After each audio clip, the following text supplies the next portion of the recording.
I pozdrav ljudi! Ne, definitivno ne želim ovako da započnem klip. Ovo će biti jedan od, ako ne i najrealniji klip na mom kanalu. Kroz ove godine snimanja shvatio sam da nikada do sada nisam imao neki iskren, toliko i realan klip o sebi, gdje ću vam zapravo reći ko sam ja, odakle dolazim, koji su moji motivi ili bilo šta. Mislim da je mnogo bitno za publiku da zna koga gleda, da zna šta podržava, da bi uopšte podržavala nešto. I iskreno ja sam žestoko failovao što se toga tiče u toku celog svog kanala. Mala većina vas zna da sam zapravo krenuo kanal sa snimanjem Minecrafta i cela poenta mi je bila da parodiram Serbijana uz malo ubačenih edita koje je radio Kovs i sve to. Tako da nekako, to mi je bila startna podloga. Imao sam puno prijatelja koji su igrali Minecraft, tako da sam iz tog razloga odlučio da krenem to. I tipa za prvog dana sam, zahvaljujući Team Stonesu, dobio 500 subscribera i odmah je to nekako krenulo velikom brzinom za koju ja definitivno nisam bio spreman. Jer i sam sam znao da neću da snimam nakon što krene školska godina. I to se upravo i desilo 2015. Kada sam započeo svoj kanal, prestao sam sa snimanjem odmah nakon što je počela školska godina. I tu sam izbacivao tu i tamo po neki klip, dok zapravo nisam krenuo snimam sadržaj koji volim da snimam, a to su neki skečevi i neka komedija i prosto ono što sam ja gledao tada sam snimao, dodavajući neku svoju dozu humora. I da, tako je zapravo počeo sam moj kanal. Ali jedna smešna stvar pre toga je što zapravo nije moj prvi kanal definitivno. I pre ovoga sam imao serijal koji sam vodio svojim društvom, koji sam snimao, koji nikad nisam ni znao da ću izbaciti na YouTube, ali sam ga izbacio čisto da bi mi stajao negde, da ga ne bih izgubio i mnogo sam zahvalan sebi na tome. A to je The Mystical Magic Show. To sam snimao sve, mislim, 8 ili 9, možda čak i 10 godina sa svojim društvom iza i okolo svoje zgrade. I to je prva stvar koju sam zapravo snimao i najoriginalnija, mislim, do sada stvar. Jer nisam na mene nije imao uticaj bilo što sam gledao sa strane, već prosto nekako moja mašta i mašta mojih drugara. I to je bio serijal o liku, koji je glavni lik koji vodi zapravo ceo taj Mystical Magic Show, koji ima kameru, tad je bio telefon, i snimao je stvari koje se dešavaju oko njega i borio se protiv fuzije iz pakla, koji je bio glavni onako okorani zlikovac, da tako kažem, kog sam glumio ja. Ali smešna stvar je što sam također glumio i drugi iz Japana, koji se bore protiv te fuzije iz pakla. I tu su bili puno drugara i drugi iz Italije, iz Francuske, ne znam ni ja, svuda nekako spojili smo bukvalno kao sve neke te rase i kulture. Naravno nismo ih ismevali što je meni onako zadivljujuće, jer tada sa tim mentalitetom nismo išli na to da ismevamo i da radimo neke stereotipe, već u suštini nam je prosto bilo zabavno da da se predstavimo kao neko ko nismo i da prosto istražimo taj neki reon koji do sada nismo istražili. I zanimljivo mi je što sada kada razmislimo o celom tom serijalu, glavna poruka je ta zapravo unutrašnja borba tog glavnog negativca fuzije iz pakla i tog lika drugi iz Japana koji je zapravo ista osoba. I to je onako, to je dosta cool, mislim, kada pogledate sam serijal, provaljuje se su neki klinci koji snimaju neke random stvari, ali zapravo je bilo mnogo dublje kada se malo razmotri o tome, kada se malo razmisli o tome. I ne znam, to je bio moj prvi dodir sa filmom i sa celim tim žanrom i sa prenošenjem poruke daljoj publici kroz video. Možemo reći da sam se samo zaljubio naprosto u to nakon toga i da sam prosto nastavio posle toga snimajući svoje morsko prase, svog hrčka, kako su oni imali neke avanture, snimajući sebe, kako se glupiram po kući. Nadam se da imam sve te snimke negde sačuvano na starom kompjuteru i sve to. Trenutno mi to nije dostupno pošto mi je kompjuter pokvaren, mislim taj stari ne radi trenutno, tako da nadam se da sačuvam bar hard drive i da ću ga nekad otvoriti i da ću moći da pregledam te snimke. Ali da, odatle sve krenulo i posle toga su me zainteresovali igrice i kao što sam već napomenuo, tada je krenuo Minecraft. I onda su zapravo krenule da postupno sam se vratio stvarima koje sam volio da snimam, a to su ovako, te neke komedije i sve to. I eto, to je ono što je oblikovalo moju YouTube karijeru, koja nikada nije išla dalje od toga, od samog letnjeg raspusta. I koliko god se ja trudio da snimim nešto toku školske godine, nikada mi to vreme nije dozvoljavalo. Tačnije, mogu sam nađem vreme, nalaze mnogi youtuberi vremena i u toku škole, ali onda zapostave školu, što ja sebi nekako nikad nisam mogao da dozvolim. Iako sam od početka bukvalno u svemu u svom životu, i tu sam mnogo zahvalan svojim roditeljima i svom bratu, koji me podržavaju bukvalno u svemu što sam do sada ikada zamislio da želim da uradim.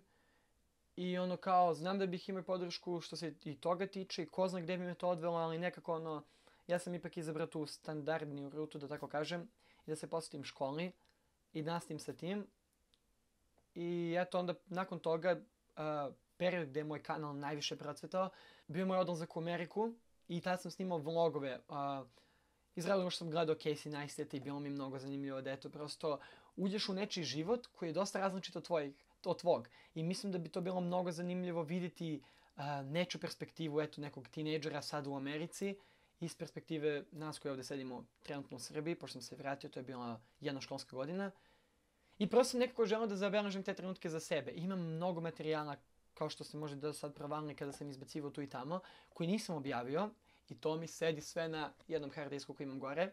Tako da, prvenstveno sam to snimao zbog sebe i sve što sam radio na YouTube je prvenstveno bilo zbog mene, to moram da priznam, zato što sam najveće životne lekcije naučio kroz sam YouTube, ne kroz editovanje klipova i sve to. Do sada sam se mnogo ubrzao u svemu tome i to je jedna stvar koja mi mnogo pomogla da kasnije i zaradim nešto novca kad mi je trebalo za bilo šta. Da radim freelance za video editing i tako to. Tako da definitivno mi pomoglo u tome, ali YouTube mi je pre svega pomogao da razvijem svoj karakter.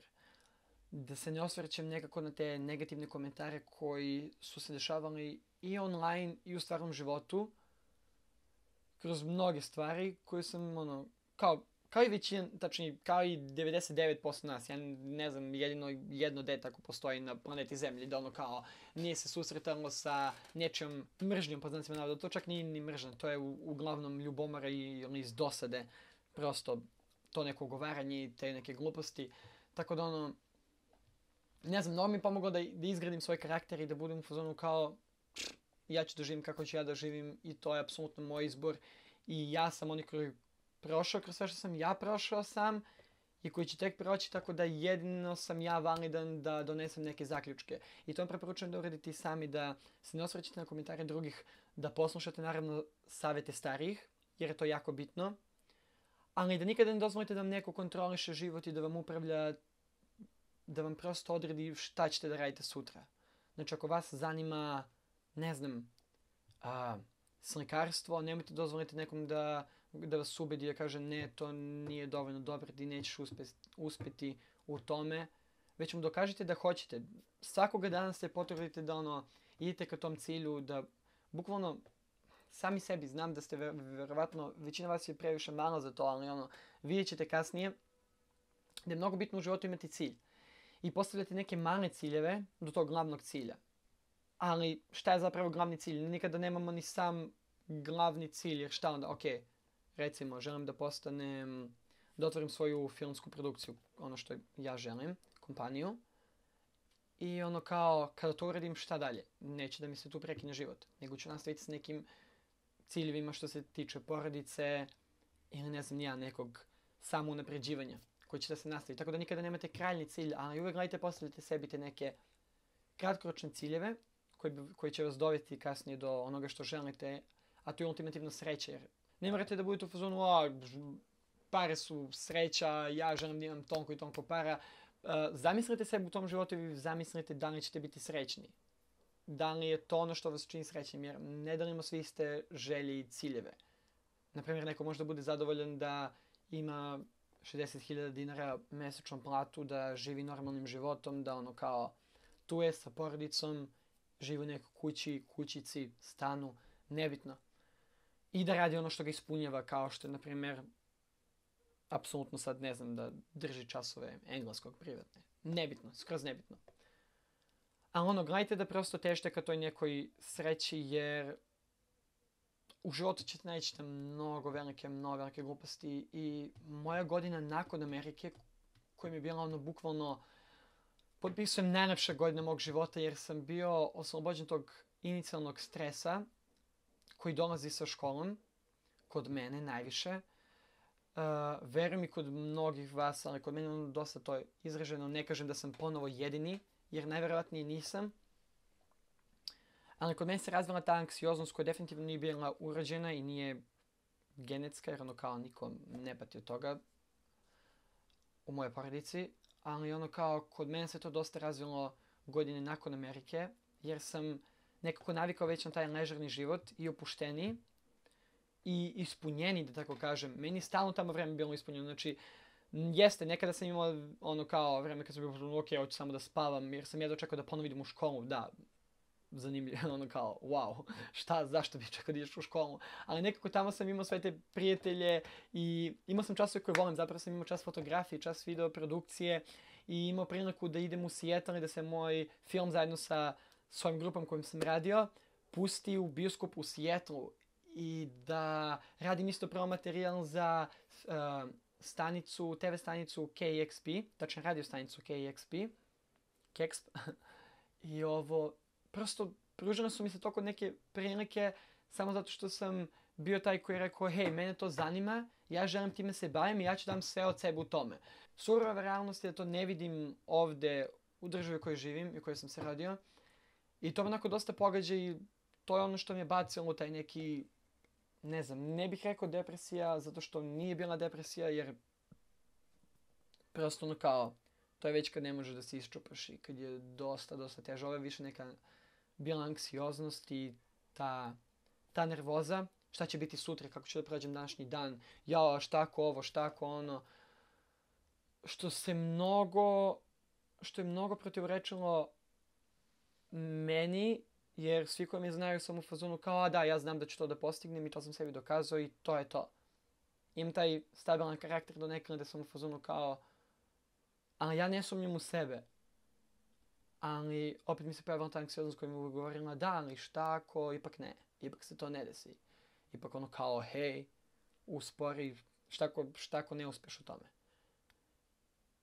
I to me mnogo pogađalo i to je ono što, ne znam s čim sam se najviše kao borio prošle godine, 2017. i početkom 2018. dok nije počeo letnji raspust, bukvalno.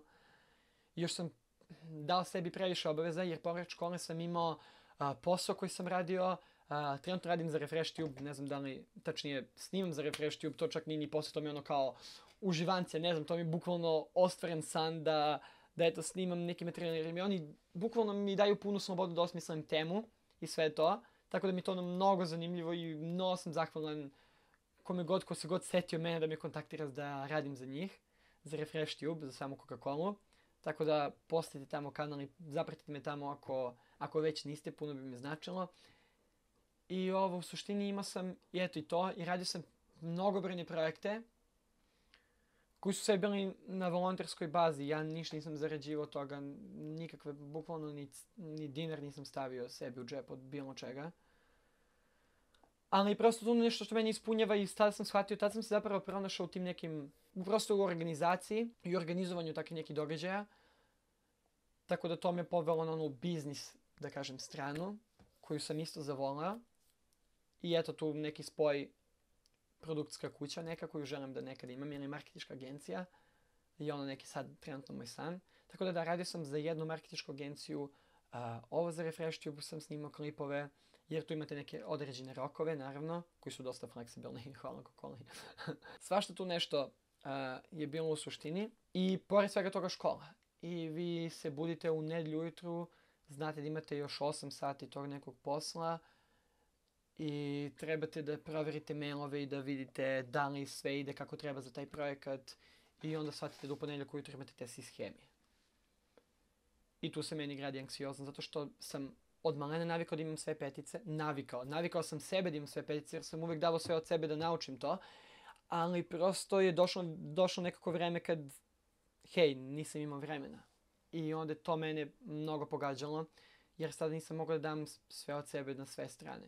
Ako već imate, to vam nikako ne preporučujem da uradite, da stavite sebe na sve strane jer onda nikada nećete moći da date svoj maksimum svuda. Što mene poklopilo i upao sam nekako u tu neku bukvalno najgoru fazu svog života za sada. a imam od danas 18 godina, ako gledate ovo 27. septembra, ako izbacimo što ovo 27. septembra, nadam se da hoću.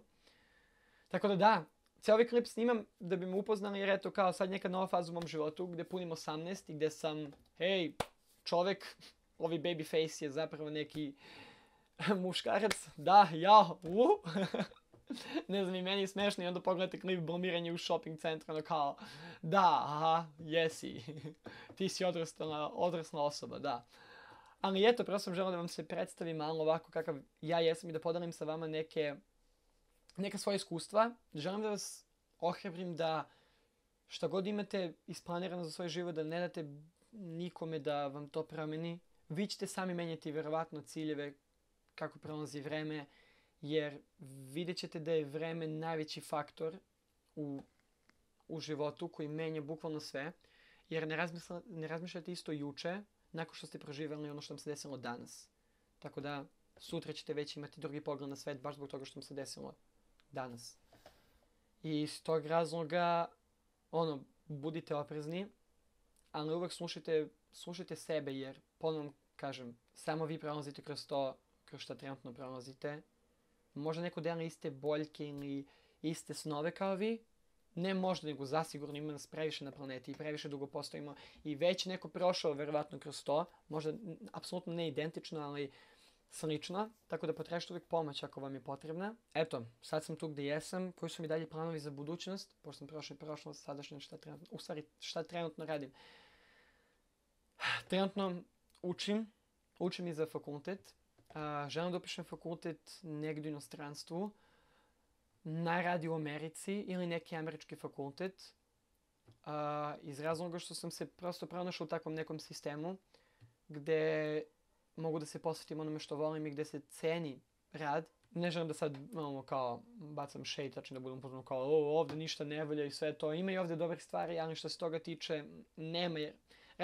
Razmislite samo, ok, prošli smo kroz osnovnu, srednju školu prođem fakultet, pa makar imamo sve desetke, ja ću da budem ograničen nekom državnom platom i bit ću okružen ljudima koji nisu uglavnom zadovoljni svojim životom, baš iz razloga što njihov potencijal nije mogao doći do izražaja i onda nekako prosto budete u fazonu, ok, ja prihvatam ovo. Nikada ne treba da prihvatite nešto što mi neko drugi naložio. Uvijek treba da terate dalje i da se više razvijate, ali ovdje nema uvijek dovoljno mjesta i nema dovoljno šansi.